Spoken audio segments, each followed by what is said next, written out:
Halo anak-anak, Assalamualaikum warahmatullahi wabarakatuh.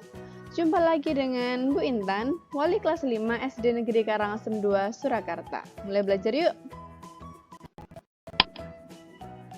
Hari ini kita akan belajar tentang ide pokok. Ada dua hal yang akan kita pelajari. Yang pertama, menemukan ide pokok dalam bacaan. Yang kedua, mengembangkan ide pokok menjadi sebuah paragraf yang padu. Jadi, setelah mengikuti pembelajaran ini, anak-anak akan dapat menemukan ide pokok yang terdapat dalam sebuah paragraf. Anak-anak nggak akan bingung lagi, ini paragrafnya tentang apa ya? Ide pokoknya mana ya? Nggak akan bingung lagi. Kemudian, dengan menemukan ide pokok, anak-anak juga akan bisa tahu inti dari bacaan tersebut. Kemudian, setelah mengikuti pembelajaran kali ini, anak-anak juga akan dapat mengembangkan ide pokok untuk menjadi paragraf yang padu. Ide pokok adalah informasi utama yang disampaikan dalam suatu teks bacaan. Jadi, ide pokok itu intinya, inti dari bacaan tersebut. Ingat, inti. Kemudian, ide pokok juga biasa disebut dengan pokok pikiran atau gagasan utama. Jadi, jangan sampai bingung kalau ada yang menyebut pokok pikiran, gagasan utama, itu sama aja ya.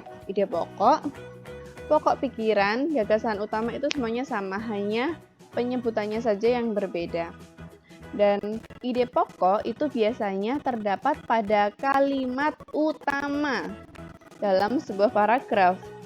Jadi, kalau anak-anak mau menemukan ide pokok, langkah yang harus dilakukan adalah anak-anak harus tahu dulu kalimat utamanya yang mana sih. Nah, baru anak-anak bisa menemukan ide pokoknya.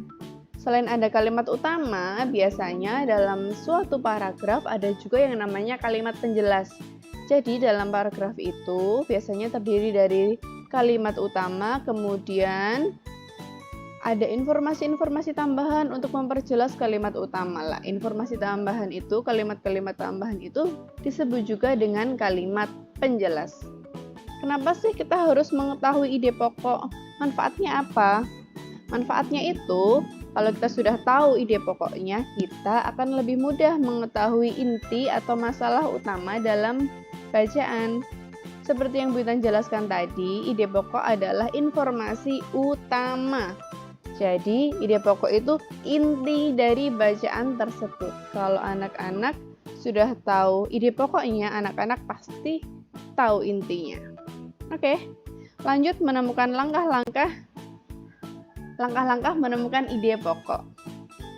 Yang pertama, membaca teks secara seksama. Jadi, sebelum menemukan ide pokok, anak-anak pastinya harus membaca teksnya dulu, dibaca dengan seksama, dibaca dengan benar-benar dengan hati-hati, oke? Yang kedua, mencari kalimat utama dalam teks. Karena ide pokok itu adanya di kalimat utama. Jadi, kalau anak-anak mau menemukan ide pokok, anak-anak juga harus menemukan dulu kalimat utamanya.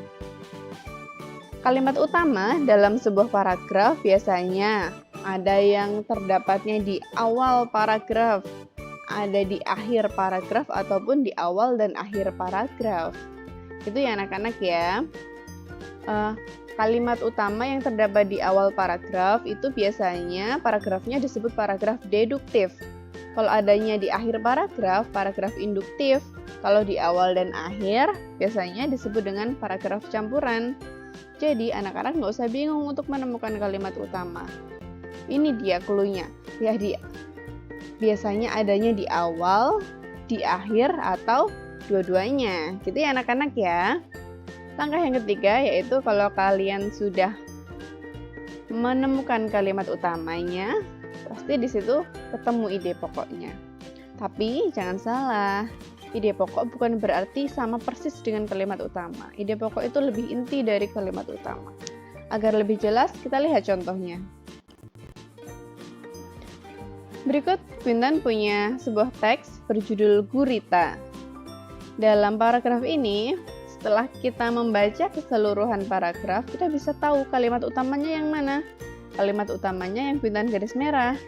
Gurita merupakan salah satu jenis hewan yang tidak bertulang belakang Yang dikenal sebagai hewan yang cerdik dan pintar, itu dia kalimat utama. Kalimat utama itu harus sama persis dengan kalimat yang tertulis di paragraf tersebut. Kalimat utama harus sama persis dengan kalimat yang tertulis di kalimat tersebut.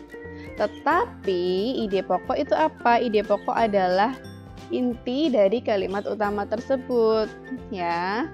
Dari kalimat utama yang sudah kita dapatkan, kita tahu ide pokoknya. Ide pokoknya apa? Gurita merupakan hewan tidak bertulang belakang yang cerdik dan pintar. Seperti itu ya anak-anak ya. Sudah paham?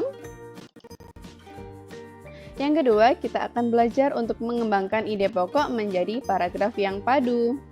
Langkah-langkahnya sebagai berikut. Yang pertama, anak-anak harus menentukan topik atau tema dulu. Kalau kita mau membuat sebuah paragraf, kita pasti harus menentukan topik atau temanya dulu. Yang kedua, kita tentukan dulu ide pokoknya. Inti yang mau kita sampaikan itu apa? Setelah itu, dari ide pokok tersebut, kita kembangkan menjadi sebuah kalimat utama. Ya. Setelah itu, dari kalimat utama itu kita kasih informasi-informasi tambahan untuk melengkapi dan memperjelas kalimat utama. Informasi tambahan tersebut disebut juga dengan kalimat penjelas. Yang terakhir adalah menyusun kalimat utama dan kalimat-kalimat penjelas yang sudah anak-anak buat, disusun menjadi sebuah paragraf yang padu. Ini dia contohnya. Misalkan kita akan membuat sebuah paragraf pendek dengan tema alat gerak pada bebek. Ide pokoknya apa? Nah, kita buat ide pokoknya dulu. Bebek merupakan hewan bertulang belakang yang memiliki alat gerak berupa kaki berselaput. Kemudian dari ide pokok kita buat kalimat utamanya. Bebek merupakan salah satu contoh hewan bertulang belakang yang memiliki alat gerak berupa kaki berselaput. Jadi kalimat utama ini berasal dari ide pokok, tapi kalimatnya dibikin lebih rapi lagi dengan ditambah-tambahi sedikit lah dengan kalimat penghubung dan lain-lain ya.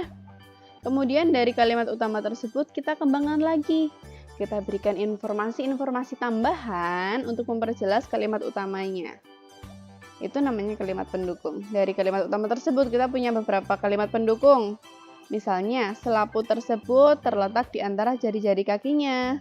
Selaput pada kaki bebek dapat melebar dan membantu mengayuh saat berenang, sehingga bebek dapat berenang di air dengan baik. Mudah kan? Dari rangkaian ini, kita bisa dapat sebuah paragraf yang padu dengan tema alat gerak pada bebek. Ini dia paragrafnya. Oke anak-anak, sudah jelas?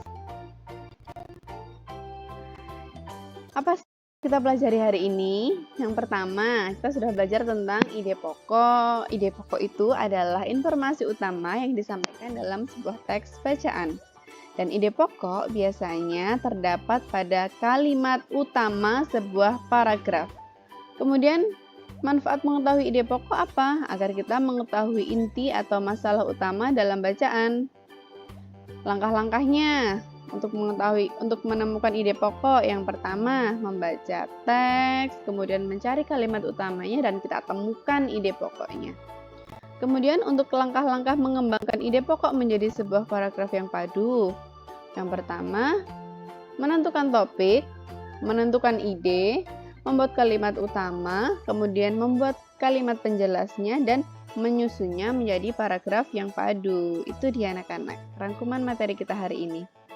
Oke, tugas hari ini. Bintan punya 2 tugas. Tugas yang pertama ini. Ada sebuah teks berjudul Kehidupan Burung. Silahkan kamu jawab 5 pertanyaan. Masih berkaitan dengan ide pokok, oke? Kemudian ini dia tugas keduanya. Tugas kedua dari buku tematik.